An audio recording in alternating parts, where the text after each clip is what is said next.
son espacios que nos damos en la sociedad para crecer individual y colectivamente.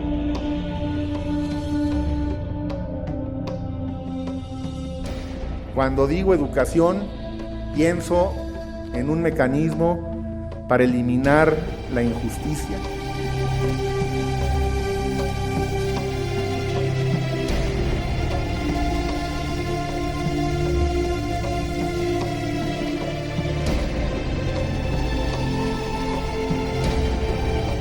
Muchísimas gracias, Armando, por esa tan generosa presentación y buenas tardes tengan todos ustedes. Saludo también al diputado Catalán Valdés. Y me da mucho gusto poder estar esta tarde en este salón emblemático por muchas razones, empezando por su nombre, por supuesto. ¿Qué falta nos hace en estos tiempos recordar a una figura como la del presidente Juárez?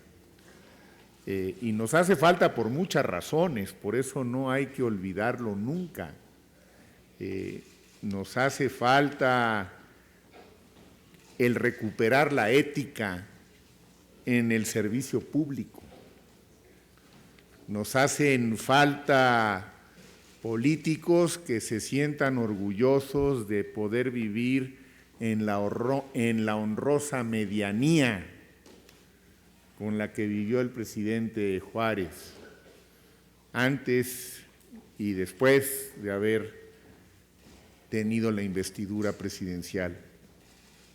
Nos hace falta gente que, como él, tenga una visión clara de lo que el país requería en su momento, que por cierto muchas de las cosas que se requerían en ese momento se siguen requiriendo, y esto es quizá parte de lo que empieza a explicar lo que ya nos decía, muy bien dicho por cierto Armando, esta molestia, este malestar que percibes y que todos, de alguna manera, percibimos porque lo compartimos, no solamente porque lo observamos en terceras personas, todos porque de alguna manera también lo sentimos y porque a veces no sabemos bien a bien qué hacer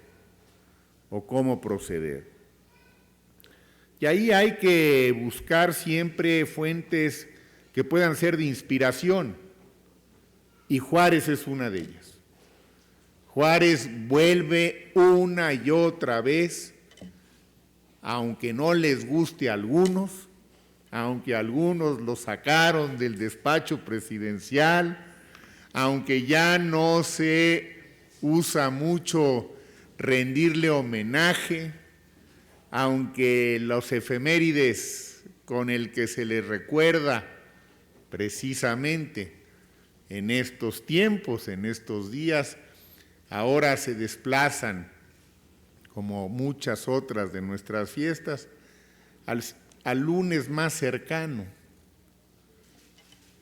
Me parece que si eso va perdiendo la memoria de algunas de nuestras mejores banderas y de nuestros mejores símbolos, no es una medida que ayude, porque hay que mantener vivos algunos de esos valores y algunos de esas banderas y algunos de esos principios, porque nos hacen falta.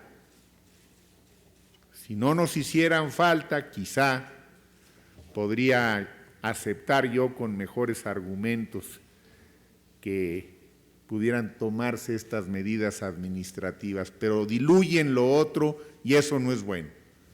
Los jóvenes, sobre todo los jóvenes, deben saber que detrás de lo que hoy tenemos en este país ha habido gestas heroicas, ha habido personajes que verdaderamente cambiaron el curso de la historia.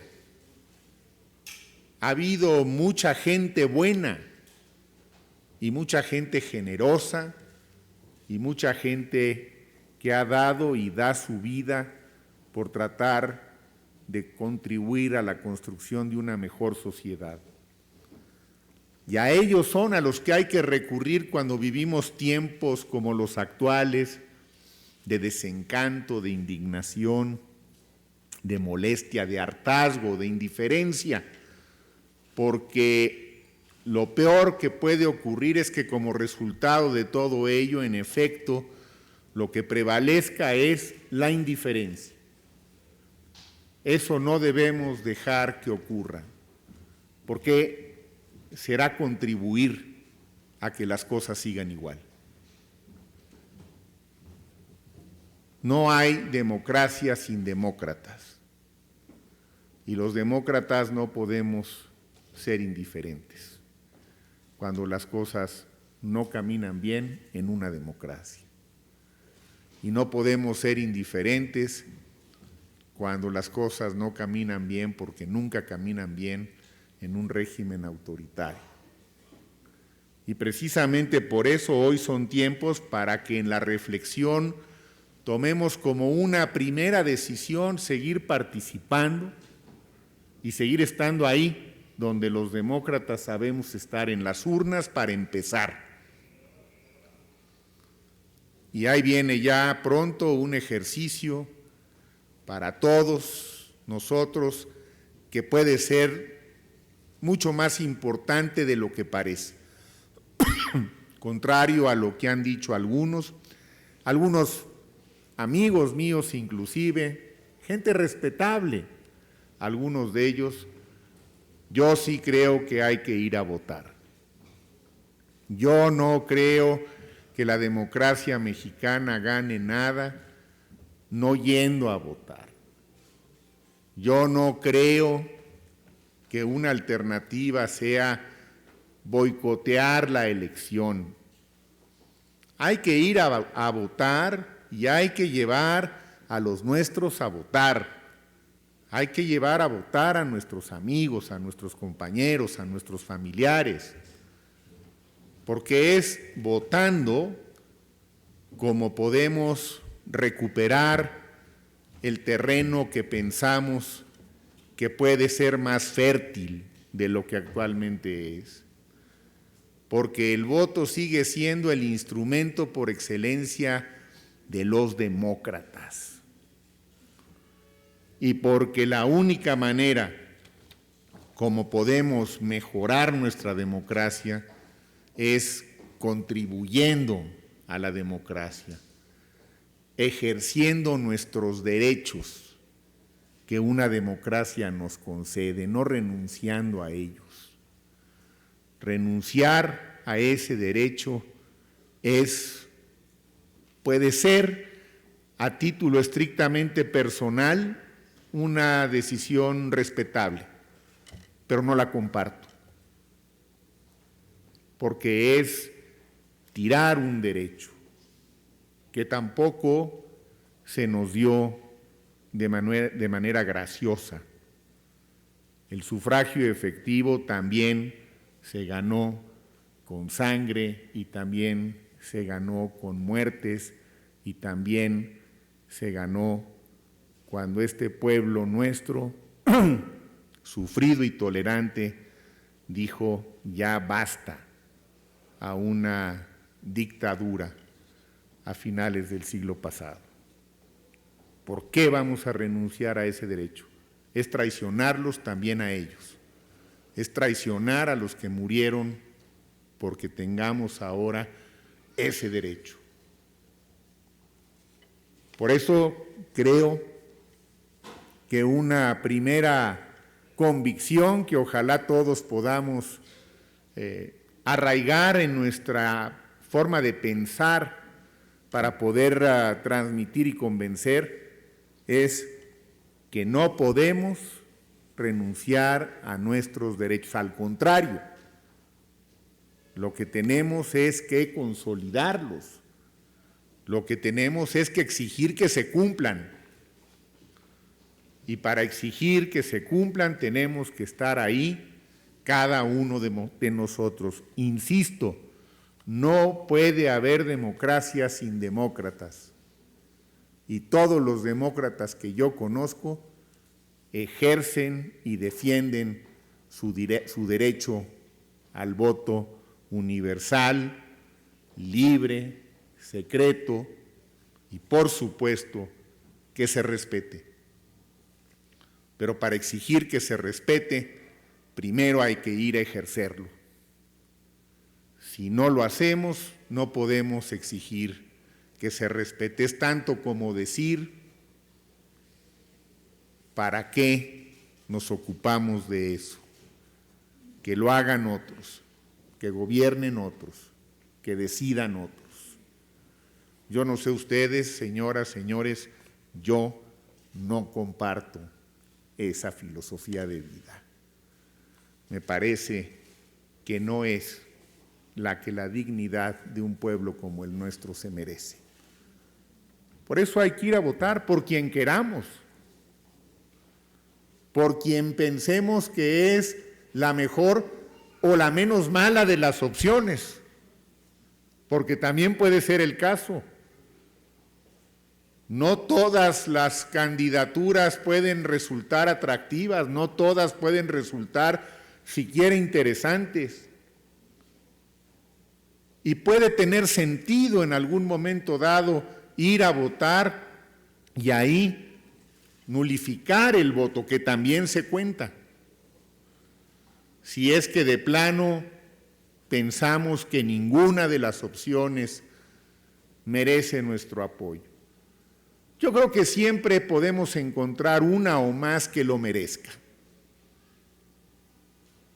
Esa me parece que es la experiencia natural. Insisto, si no como la mejor, a veces sí, como la menos mala de todas, que por estar ahí acaba por no ser tan mala. Y entonces tiene sentido aún el voto en esas circunstancias. Tiene más sentido que el no ir, tiene más sentido que el no hacerlo. En algunas regiones del país probablemente el entorno sea difícil, sea violento. Es parte de nuestros temas, la violencia, y ya platicaremos en unos minutos sobre cuál es mi perspectiva y qué podemos hacer.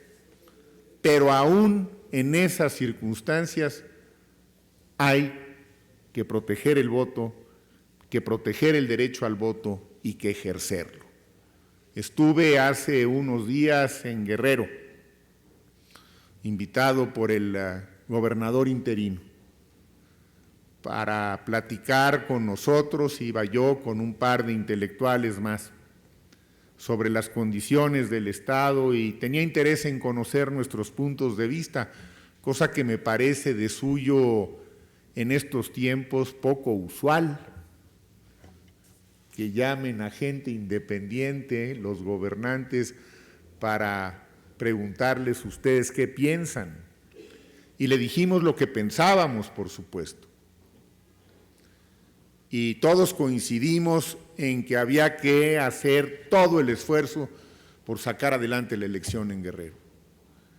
Que lo peor que le podía pasar al Estado de Guerrero es que no hubiera elección, sabiendo que en algunas comunidades las condiciones no van a ser sencillas. Pero hay que intentarlo con convicción y hay que intentarlo porque es de todas las opciones la mejor que tenemos. Dejarla pasar es dejar pasar una oportunidad que no sabemos cuándo pueda volver a repetirse si es que la elección no se llevó a cabo. Pero el tema que hoy nos ocupa es más general. Empecé por ahí porque la introducción que hizo Armando me pareció que era el contexto en el que nos la había dejado. ¿Cómo podemos ver hacia adelante a pesar de esta circunstancia difícil y ver hacia adelante con optimismo? ¿Qué hay que hacer? No tengo las respuestas contundentes. Si alguien viene y les dice que las tiene, no le crean.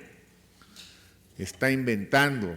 Lo que tengo son algunas reflexiones para compartir. Cada uno va a tener que encontrar esa puerta al futuro, cada uno va a tener que abrirla y cada uno va a tener que atreverse a incursionar en el futuro para tratar de tener unas condiciones mejores de las que ahora tenemos.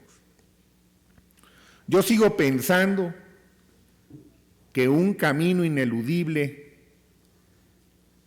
te lo ofrece siempre la educación. La educación debe seguir siendo la primera de las prioridades que debemos tener en nuestra mente como ciudadanos, porque es la primera que tenemos también como padres de familia, porque es la primera que tenemos también cuando pensamos en cómo pueden mejorar las cosas en un futuro no tan distante. Porque cada vez se consolida más como la gran verdad de nuestro tiempo. La educación es fundamental para el desarrollo. Sin educación de calidad, es poco probable que una sociedad pueda alcanzar un desarrollo más justo. Y por más justo empiezo por decir menos desigual. El otro gran tema de nuestro tiempo, la desigualdad. ¿Cómo abatir la desigualdad? Algo que ha quedado cada vez más claro es que el camino más rentable para abatir la desigualdad es la educación de calidad. La posibilidad de ofrecerle a todos, sin excepción, a todos los niños y los jóvenes, que puedan formarse y realizarse plenamente en este mundo que ya es, sin duda, esa aldea global. Hoy México, por supuesto, es México. El Estado de México es el Estado de México, pero al mismo tiempo es en buena medida el mundo interdependiente, porque ya todo es interdependencia, porque ya no hay aislamiento. Y es en esa sociedad la que ahora se ha reconocido, fíjense ustedes, como la sociedad del conocimiento, en la que podemos encontrar nuestra mejor opción para el futuro.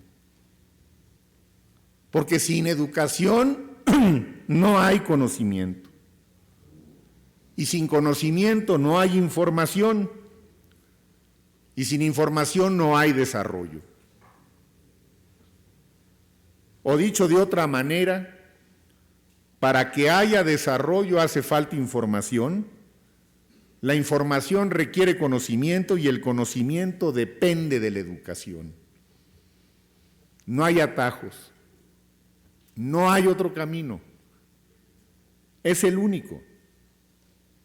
Por eso hay que tener presente que la educación es la que ha permitido que muchas sociedades crezcan con menos niveles de desigualdad y lo han logrado en relativamente pocos años. 15, a mí no me parecen tantos. ¿Cuántos llevamos nosotros de rezago? 20 años. Es un tiempo razonable, más que razonable. Pensemos dónde estarán y dónde pudieran estar nuestros hijos en 20 años. Si tuvieron una buena educación. ¿Y dónde estarán seguramente si no han tenido esa educación? Pero no solo es fundamental para este desarrollo menos desigual, porque la educación en el fondo es un estímulo formidable para la innovación, para la creatividad. Y entonces, lo que ha ocurrido es que algunos países se han dado cuenta que esa creatividad, que esa capacidad de innovación tiene un enorme valor económico. Es decir, la educación cuesta, pero acaba costándole mucho más a un país, a una región, a una familia o a un individuo no educarse. Hoy en día, el costo más alto de todo no está en el huevo, a pesar de que ha subido exorbitantemente y, a mi modo de ver, injustificadamente en estos días. El costo más alto sigue estando en no tener acceso a la educación. Ese es el mayor de los costos. Porque si México no empieza a meterse en la dinámica de la creatividad y de la innovación, no va a poder generar el tipo de crecimiento económico que queremos, que no es ya el tipo de crecimiento económico que siempre le servía a unos cuantos y dejaba al margen a la mayoría, sino un tipo de crecimiento económico que realmente distribuya, que realmente beneficie, que sea mucho más parejo. Cuando una sociedad es capaz de lograr ese cambio a través de la educación, empieza a cambiar su economía y empieza a cambiar sustancialmente su realidad social. Aquí hay que, otra vez, tener ojo crítico cuando alguien les diga el objetivo es crecer este año tantos puntos, que además nunca se logra, siempre acaban recortándole. Ese no puede ser un objetivo. El objetivo tiene que ser que la gente viva mejor. Ese sí es un objetivo. Ahora, que para eso necesito que haya más recursos y que haya crecimiento económico, está bien. Entonces eso ya no fue un fin, ese es un medio para alcanzar un fin. El crecimiento económico tiene sentido si se va a usar para que la gente mejore sus condiciones de vida. Si no, para manejar una estadística me parece que no tiene absolutamente ningún sentido. Porque entonces esa estadística la suben, la bajan, no importa. El objetivo no puede ser ese. Ese es un instrumento para alcanzar un objetivo, pero no es el objetivo.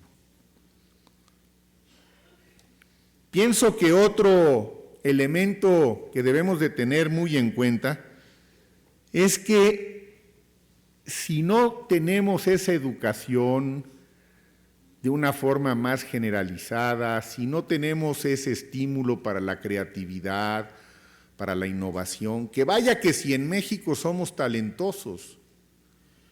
Yo le digo a mis alumnos, miren, a lo mejor no tenemos los recursos para competir con nuestros vecinos del norte y con otras grandes potencias, pero ustedes tienen las mismas neuronas que los estudiantes en las mejores universidades de Boston y de California y en París y en Londres, porque las tienen. No hay ningún estudio que muestre que los mexicanos tengamos menos neuronas. Lo que hace la diferencia es qué tanto hemos ido estimulando esas neuronas, qué tanto las vamos nutriendo de educación, de conocimientos, de cultura, porque eso sí hace una diferencia. Y cuando algunos estudiantes, por fortuna muchos, logran trascender las fronteras, brillan y destacan como los mejores del mundo. Esa es la prueba que yo uso como prueba irrefutable que el día que en este país tengamos un sistema educativo de calidad, ese día este país se transforma. Este país explota, sí, pero no para una insurrección social, explota para cambiar el modelo económico, para meternos en la economía del conocimiento y para generar un sistema de vida diferente. Por eso hay que decirlo con toda claridad. Progreso y desarrollo, sí, pero con justicia. Justicia, progreso y desarrollo, sí, pero con democracia. Democracia, sí, pero con desarrollo y con justicia. Y para ello, el tema ineludible, el eslabón irrenunciable, es el de la educación. La puerta del futuro, entonces, es combinar estos elementos que en una sociedad como la nuestra no es tarea sencilla. Repito, ¿qué elementos? Educación con progreso y desarrollo, pero también con justicia y con democracia. Esa es la ecuación, señoras y señores. Esa es la ruta crítica, esa es la carta de navegación del país. Complicada, sí, muy complicada. Imposible, no. No es imposible. Si la gente es educada de manera adecuada, puede pensar mejor. Yo no tengo la menor duda. Y esto lo constatas una y otra vez cuando vas ¿a dónde? A las universidades. Por eso es tan importante seguir promoviendo y creando no solamente más, sino más y mejores universidades. ¿Qué pasa en una universidad? Te das cuenta que la mayoría de la gente en esa institución piensa mejor. ¿Y por qué piensan mejor los jóvenes universitarios? Y los no tan jóvenes, pero que son universitarios. Pues porque están educados. Y ese es lo que hace, eso es lo que explica el desarrollo de muchos países. Pero decíamos desarrollo sí, pero con justicia, ¿verdad? Con justicia, entre otras cosas. Con justicia, porque sin justicia no hay desarrollo que valga. Y yo estoy convencido que cuando la política se sustenta en la justicia, y la justicia se aplica por igual para todos, las decisiones que se tomen, aunque puedan afectar a algunos, son lo menos injustas que puede haber. Es decir, la política que no se sustente en la justicia acaba por ser la más injusta de todas las formas. Y la única condición es que la justicia sea pareja para todos, que no es una condición menor, pero que no es, de nueva cuenta, una condición inalcanzable. Sí es alcanzable. Y junto con la justicia, obviamente, está el respeto y sobre todo el respeto a nuestros derechos. Si no, no puede el marco legal hacernos justicia. Los derechos que no son un tema menor. Fíjense ustedes, oír al otro, aún en su desmesura, es fundamental en los derechos humanos. Aún en su desmesura, lo subrayo, oír a aquellos que están protestando de manera ruidosa e intensa en Guerrero o en Michoacán es fundamento de los derechos humanos. No oírlos es no acabar de entender cuál es la verdadera dimensión de los derechos humanos. Ya quienes con frecuencia nos dicen que no se les puede escuchar porque no saben hablar con mesura, habría que recordarles que la tolerancia es la única expresión humanista de la política que yo conozco. Si no hay tolerancia, la política deja de ser humanista, y si la política deja de ser humanista, deja de ser democrática. Por eso, en este esquema de justicia es fundamental entender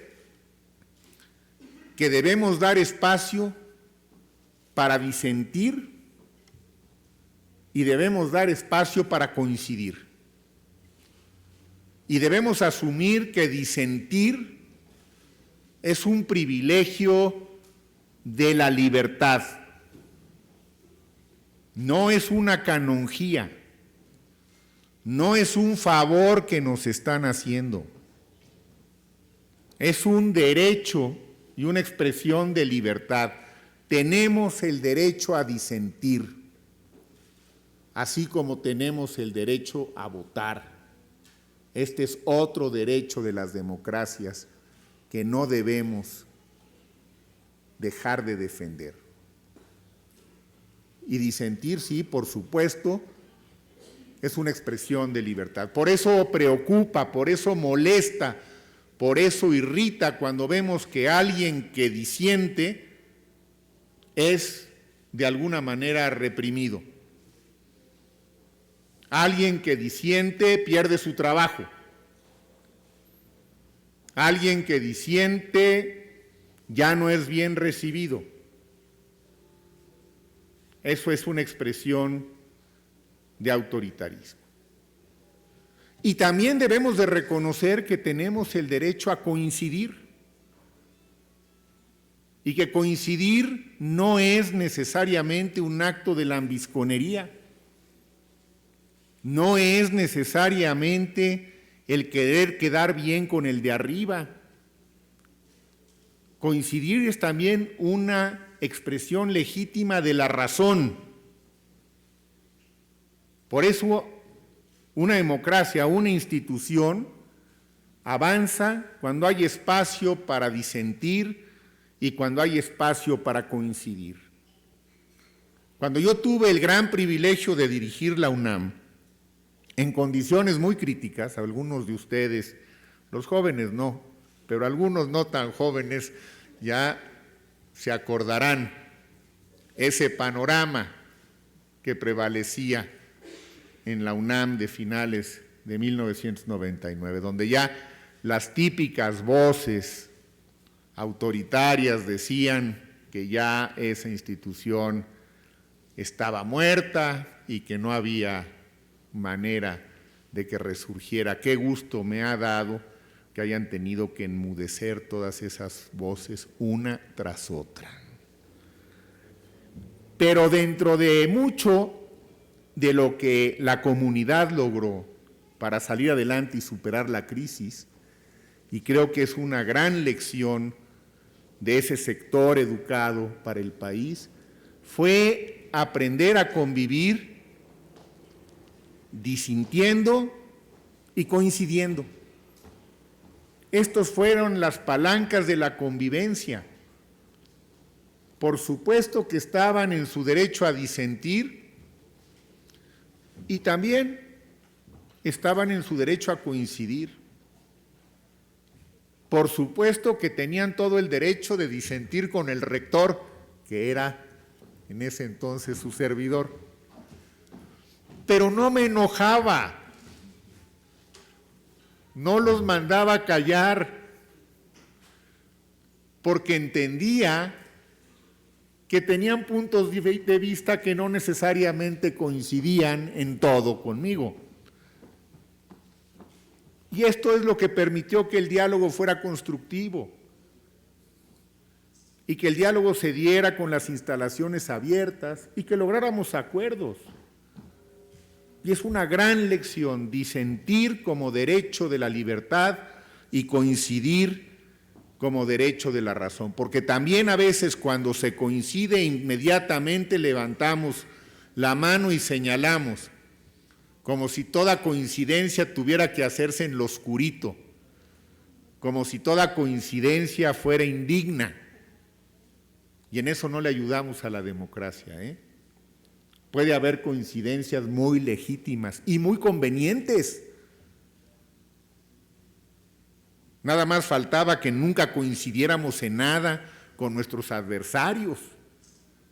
Por supuesto que hay puntos de coincidencia, a veces no tantos como uno quisiera, pero también forma parte del trabajo social y del trabajo político, buscar coincidencias y aceptar discrepancias. Y así como lo uno no tiene que ser motivo de festinar en exceso las cosas, lo otro no debe ser motivo de reprimir a quien no coincide con nosotros. A mí me preocupa cuando se cierra el derecho a disentir. Esa sí me preocupa más de lo que les preocupa en general a otros, porque creo que es una muestra de intolerancia.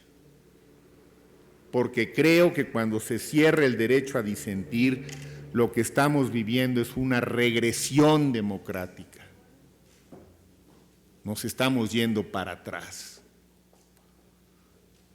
Y a veces también me preocupa cómo en la vida pública y en la política hay una suerte de decadencia de las palabras. Como que hemos dejado de creer en el valor de la palabra. Y esta es una crisis de más fondo, porque si no creemos en la palabra, ¿en qué creemos? Por eso hay que recuperar el valor de la palabra. Para eso, por supuesto, hay que empezar por hablar con la verdad. La palabra no puede ganar credibilidad mientras esté sustentada en la simulación y en la farsa. Pero la mentira es algo más grave que la simple falta de ética, que ya de por sí es de consecuencias. Decía una filósofa alemana extraordinariamente brillante, Hannah Arendt, que la violencia siempre iba precedida de la mentira. Y si lo analizamos en el contexto de nuestro país, analícelo cada uno de ustedes y verá cuán cierto es. La violencia siempre va precedida de la mentira. Parece que son compañeras indisolubles. Y por eso, en los estados autoritarios, lo que predomina es el poder de la mentira. Y por eso necesitamos en los estados democráticos recuperar la calidad y la credibilidad de la palabra. Derechos humanos, tolerancia, capacidad de disentir y de discrepar, justicia y como telón de fondo la educación. La educación y debo agregar la cultura, que también es algo que va de la mano de la educación. Pero la cultura es mucho más que una expresión de algunos espíritus sublimes. Yo estoy convencido, señoras, señores diputados, legisladores, que la cultura es el lugar donde se concentran las fuerzas que pueden hacer cambiar la realidad. Que lo que una plataforma liberal, progresista, democrática y de izquierda moderna debería tener como primicia principalísima sería una muy agresiva política cultural. Hacer de la cultura el espacio de convivencia, hacer de la cultura el espacio de reflexión. La cultura nos democratiza, la cultura nos hace iguales, la cultura nos permite convivir, nos permite ilustrarnos de manera simultánea. La cultura nos invita a dialogar, a discutir, a coincidir y a disentir. En muchos países que han tenido avances importantes en su sistema de justicia y su vida democrática, la cultura ha sido ese espacio donde se concentran, insisto, las fuerzas que pueden hacer cambiar la realidad. Por eso son importantes los escritores, por eso son importantes los pintores, por eso son importantes los poetas, por eso son importantes los directores de teatro y los directores de cine. Por eso es importante González Iñárritu y Cuarón, igual que Mario Molina y que los que están en el campo de las ciencias. La cultura es una palanca poderosa. Nadie que va a un buen concierto de música culta sale con el mismo espíritu con el que entró. Nadie de los que van a una buena obra de teatro, así sea de estas que te sacuden por lo duro y por la rudeza con la que te presentan la realidad, sale igual que como entró. El gran líder de la República Checa, que era dramaturgo, por cierto, convertido después en presidente, no era político, no era legislador, con todo respeto, no era, tampoco había sido gobernador, ni había sido secretario de Estado. Hacía teatro, escribía obras de teatro. Havel, a lo mejor alguno de ustedes lo ha escuchado, búsquenlo por ahí en internet, métanse, Václav Havel, un hombre formidable. Y en uno de sus discursos más importantes en Naciones Unidas, cuando ya era él el presidente de la República Checa, a la cual, por cierto, dio la independencia a la República de Eslovaquia, porque no querían seguir estando juntos. Tenían razones que él consideró buenas y el Parlamento también. Decía, la clave para una buena política es escuchar más a los poetas y menos, mucho menos, a los corredores de bolsa. No, a esos no hay que escucharlos tanto. Y hace poco que vino a México el expresidente Clinton, con quien tuve ocasión de participar en un diálogo público, le pregunté, presidente, un día Gabriel García Márquez lo visitó siendo usted presidente de los Estados Unidos, y después a mí me lo contó Gabo, que le había impresionado mucho que Clinton leía poesía, que había leído varias de sus obras traducidas y que conversaron durante más de 2 horas exclusivamente sobre poesía y sobre literatura. Y entonces García Márquez venía muy sorprendido y nos platicó esto a un pequeño grupo de amigos a quienes nos invitó a cenar. Y yo le pregunté entonces a Clinton, usted como hombre de Estado, ¿qué valor le concede a la cultura y a las humanidades en los tiempos de la política actual? Y eso se lo pregunté hace 3 semanas. Y Clinton me dijo, mira, si la política se trata de resolver problemas humanos, fundamentalmente, porque un buen político es lo que hace, resuelve problemas, la única forma que yo encuentro y he encontrado en mi vida para entender la condición humana es a través de la literatura y de la poesía.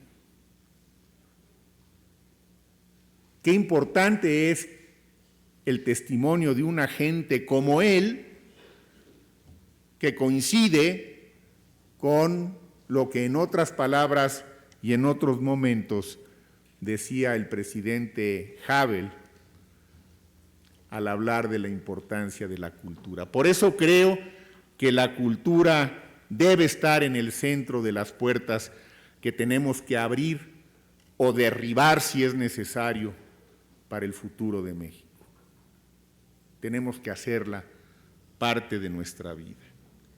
Y siguiendo con esa línea de ideas de lo que decía el propio Havel, de que hay que hacerle más caso a los poetas que a los que manejan las bolsas de valores, creo que ahí está también en buena medida parte del otro tema que hemos tocado, que es el de la desigualdad.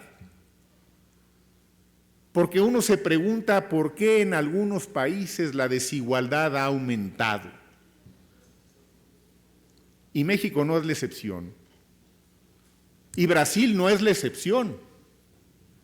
Ya vimos ayer y antier las manifestaciones tumultuosas en Brasil contra 2 factores, por si encuentran alguna similitud, es pura coincidencia, contra la corrupción y contra la desigualdad. Esto explica los 2 millones de personas que ayer salieron a las calles en Brasil. El problema fue haber creído que los mercados totalmente liberados se encargarían de crear riqueza. Y no fue así. Y no fue así porque no podía ser así. Porque yo soy de los que creo en que hay que dejar que evidentemente las fuerzas del mercado operen. Pero también soy de los que creo que tiene que haber un Estado democrático que regule esa actividad financiera. Si la dejas totalmente libre, no vas a lograr una mejor distribución de la riqueza que se genere. No vas a resolver el problema de la desigualdad. Finalmente, concluiría tratando de resumir esta reflexión más que conferencia, en las que me he permitido compartirles mis ideas y mis puntos de vista, que la clave en la que tenemos que concentrar nuestros esfuerzos en los próximos meses y años es la construcción de un verdadero Estado democrático de derecho. Sin esto resuelto, no vamos a poder lograr todo lo demás que queríamos lograr.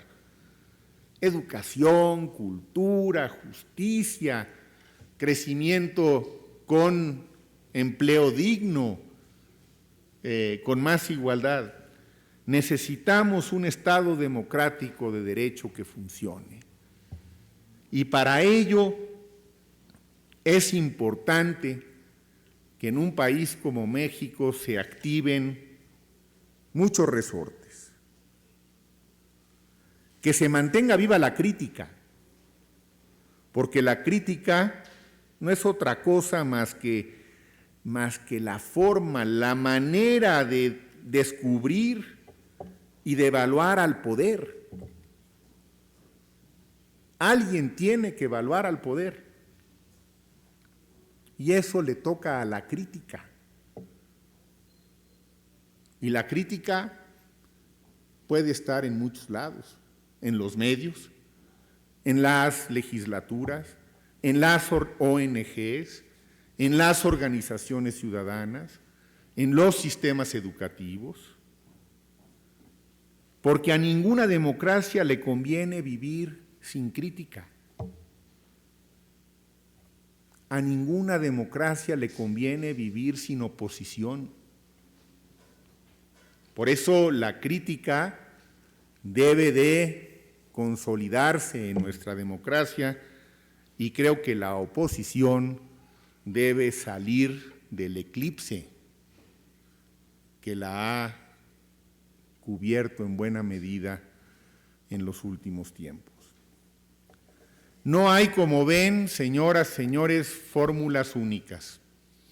Yo no las tengo y les insistiría, si alguien viene y se las plantea, pues no le crean, porque es poco probable que les esté diciendo toda la verdad. Es una ecuación compleja y yo lo único que me he permitido hacer esta tarde es compartir con ustedes algunos de estos elementos, algunos de estos rasgos que creo que nos permiten tener una imagen general de dónde estamos y no perder ni el entusiasmo ni la fe y no renunciar a nuestros derechos.